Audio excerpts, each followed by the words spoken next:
Hello guys, this is Ethan from Jingle Mining. Today I'm introducing a home miner for ETC and with a compact and stylish appearance and excellent hashing power. It is iPollo V2X. And in this video, I will cover its profit potential and operational status. And here is what it looks like. Very compact with only 165 watts power consumption. And it not only avoids generating noise and high temperatures, but also keeps electricity cost low, right?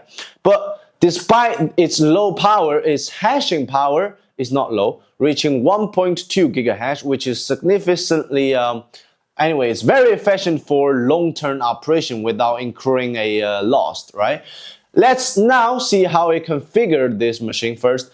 Connect the power supply and a network cable, and after connecting, locate the iPollo V2X IP address in the IP scanner, and then copy and paste it into the search bar of a browser to access its configuration interface. And you will need to enter the username and the password, both of which are in lowercase root, R-O-O-T. And next, input the mining pool address and wallet address under the mining machine configuration on the left side. And unlike most mining dashboards, you can adjust many settings here, like the hashing power mode and fence settings, which is quite handy, right?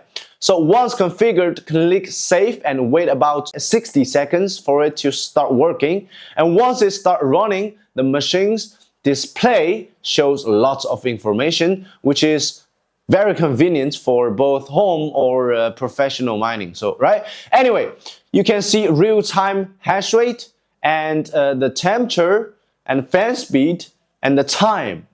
All clear, visible, and very convenient. And moreover, its operation is very quiet. Without intentionally listening for it, I cannot sense any noise while standing next to it. As you can see, this V2X is running, and now let's test its noise level and also the temperature.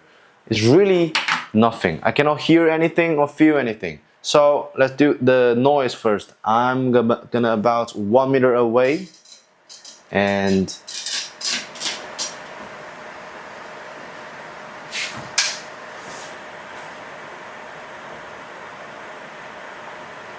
right there, it's like 44 decibels, absolutely nothing. And then let's do the temperature. So I'll point directly at its exhaust vent, which is here, right there, 25 degrees. Again, absolutely nothing.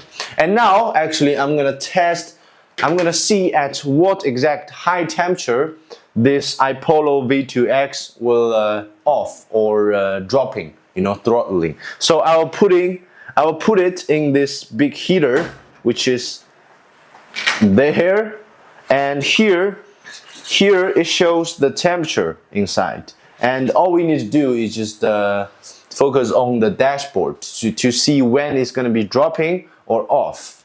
And let's do it. Okay.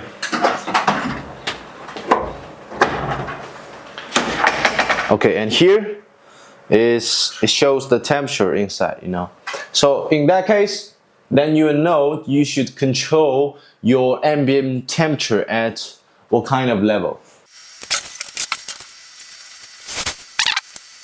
Alright, and right now the heater temperature is reaching to 30 degrees, and I can see it's still running normal at 1.32 gigahash actually. It's even higher than the standard.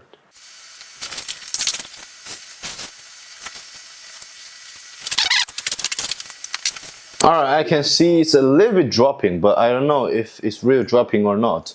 Right now the hash rate is 1.7 gigahash, and the temperature inside is almost reached to 40 degrees.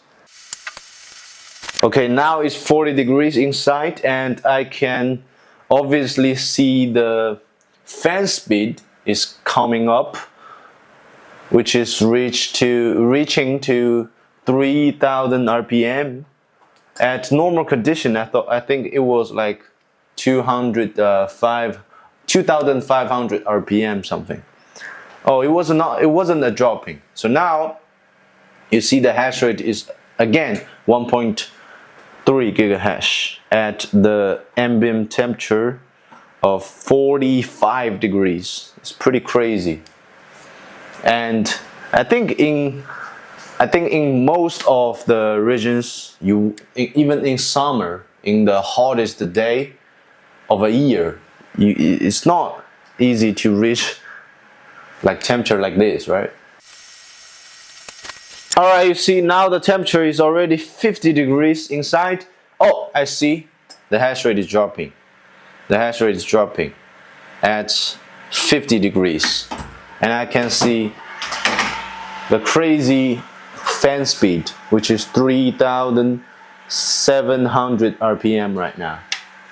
So there you go. Just keep your room temperature under 50 degrees. I think it's possible, right? Alright guys, and now let's tear it down to see the construction of the iPollo V2X, and let's do it. Alright, and here you go. Actually, you can see this is its sheets, and there are 3 fans, and you can see there are a lot of dust in it. And here is the display, and let's go further.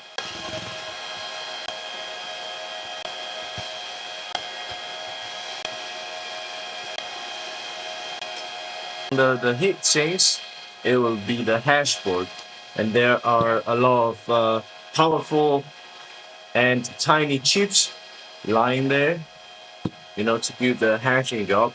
So what exactly is the daily profit from this iPollo miner? First, let's calculate the daily electricity cost. And the power consumption of this miner is 165 watts, which means it used 3.96 kilowatts hour in 24 hours. And if the electricity cost is as low as 5 cents, then the cost of running it for a day is 20 cents, making it very, very low cost miner. And now in terms of pure profit, knowing its hashing power is 1.2 gigahash, it can mine about 0.0512 ETC in 24 hours. And with the current price of ETC at $21.2, this translates about $1.08 plus some additional altcoins, bringing the daily profit to $1.35. And after calculating electricity cost, making a profit of $1 is quite easy, right? So you might wonder why you should buy it to earn just $1 a day, while earning $1 won't make you a millionaire, right?